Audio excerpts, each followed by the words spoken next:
Всем привет, меня зовут Алла, и я приветствую вас на своем канале. С 2018 года я веду свой YouTube-канал, на котором с большим удовольствием делюсь своим опытом и знаниями, конечно же, новыми находками. По моим видео вы можете научиться свободной ходовой стежке, а также я показываю, как создавать абсолютно эксклюзивные изделия из остатков от шитья. Ну а в этом видео будет подробный мастер-класс по пошиву вот такого очень нужного аксессуара. Долго тянуть не буду, приступаем. И начинаю я с выкройки. Делается она несложно. Для этого понадобится любая карта, будь то банковская либо скидочная. Также листик А4. Я буду использовать вот такую линейку для припусков. 1,5 сантиметра от края. Делаю сначала разметку и потом провожу с одной стороны и с другой. Вот так. Далее беру карточку, прикладываю к уголочку. Смотрю, чтобы вот тут все было ровненько. И просто ее обвожу. Далее снова нужно разметку сделать на 1,5 сантиметра и еще с двух сторон. Вот что должно получиться. Беру ножницы и вырезаю. Далее можно сделать замеры этой детали и их начертить. Либо же, как я, приложив к уголочку бумаги, просто перечертить. Далее нам нужно подняться вверх на несколько сантиметров. Я буду делать ровно на 2 сантиметра. Но вы можете взять 1 сантиметр, либо 1,5, если хотите, чтобы сама деталь нижняя была немного меньше. Я поднимаюсь на 2 сантиметра с одной и со второй стороны. Ну, со второй стороны я просто сделаю отметку, чтобы ровно прочертить линию.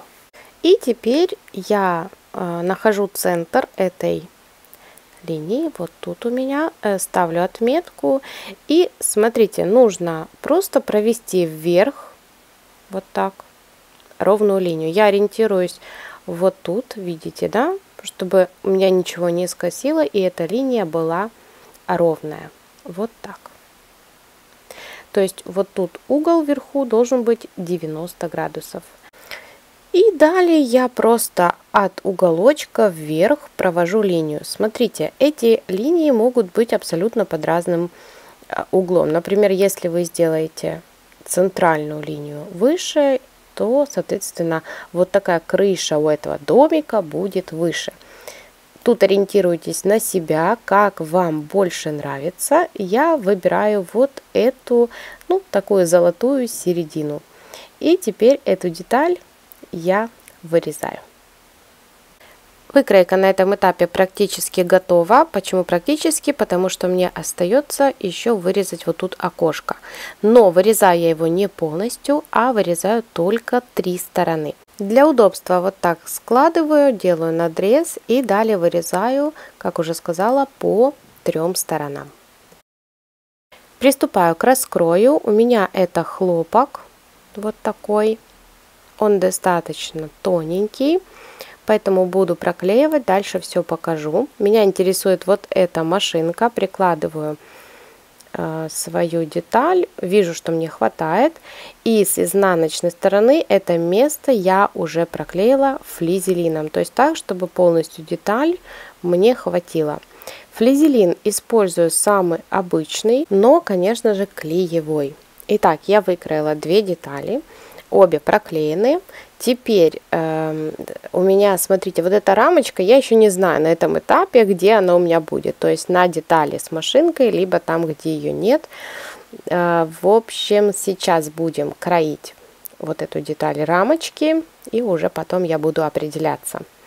Выкроила, опять же, флизелин по размеру этой детали. И вот еще покажу, я шью из остатков, как я и говорила. И так как у меня желтая машинка, я хочу, чтобы рамочка была только желтая. Больше на ней ничего не было.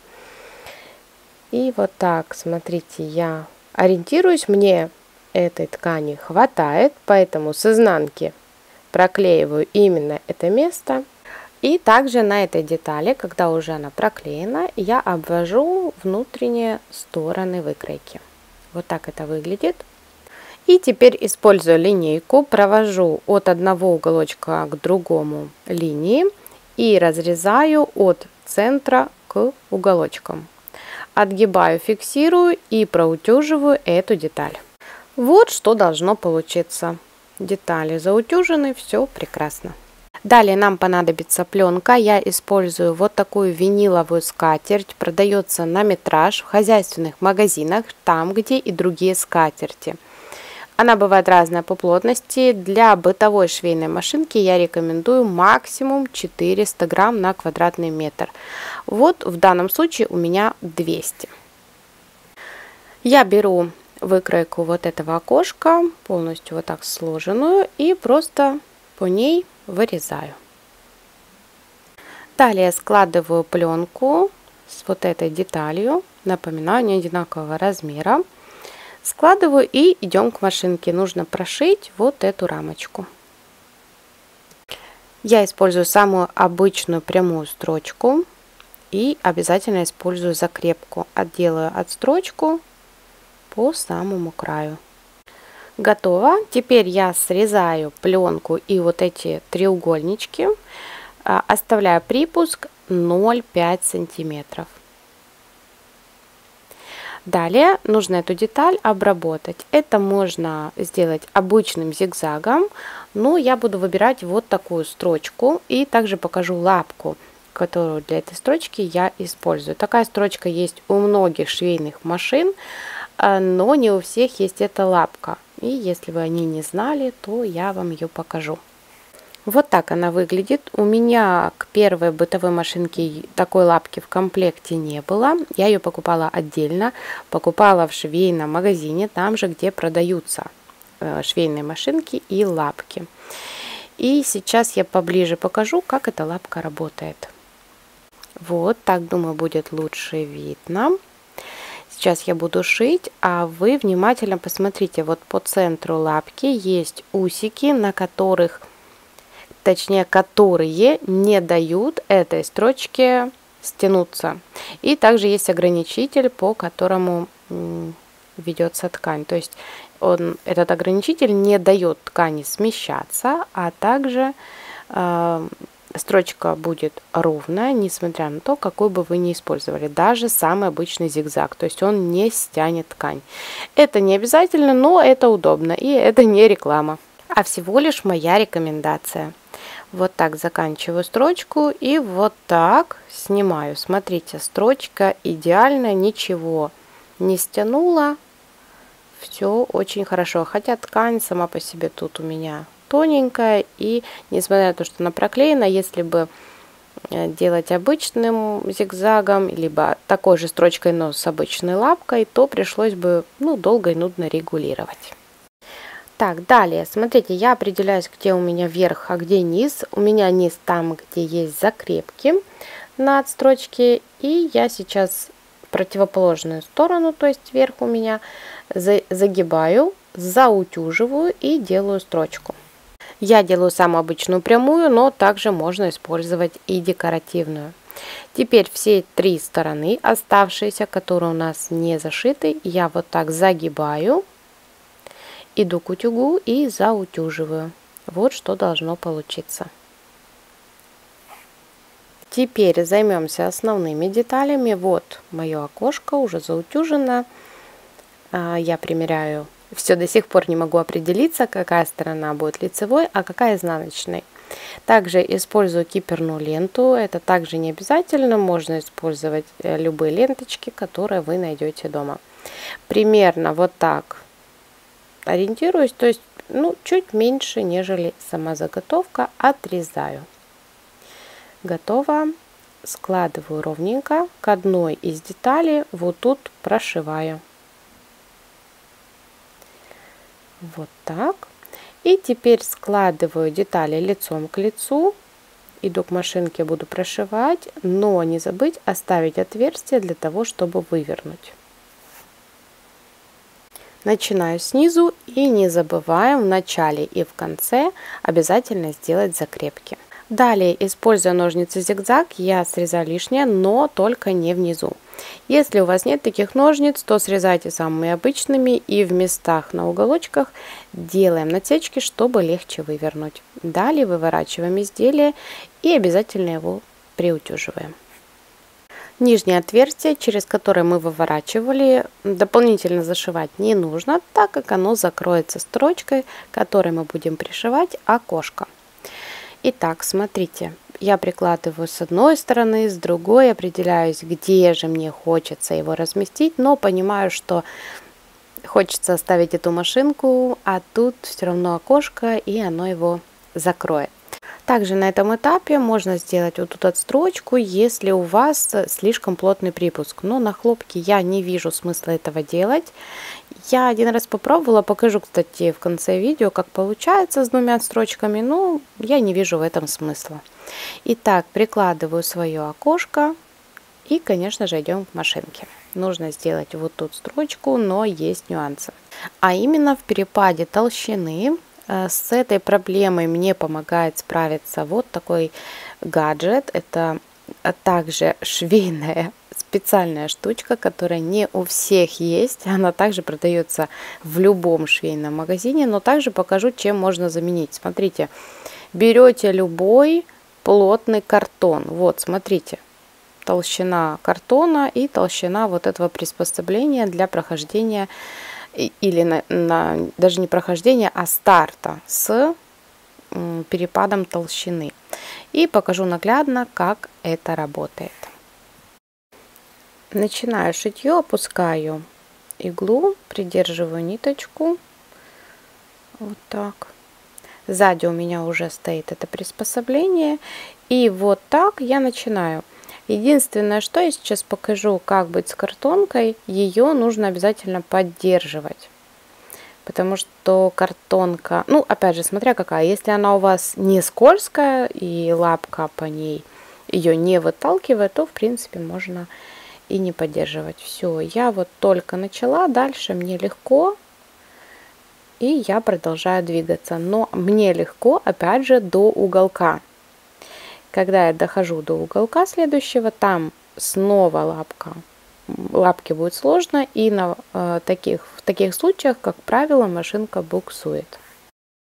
Вот сейчас очень наглядно я опускаю лапку, и вы видите, что сзади лапка очень опущена, и именно поэтому ей сложно начать с перепада толщины.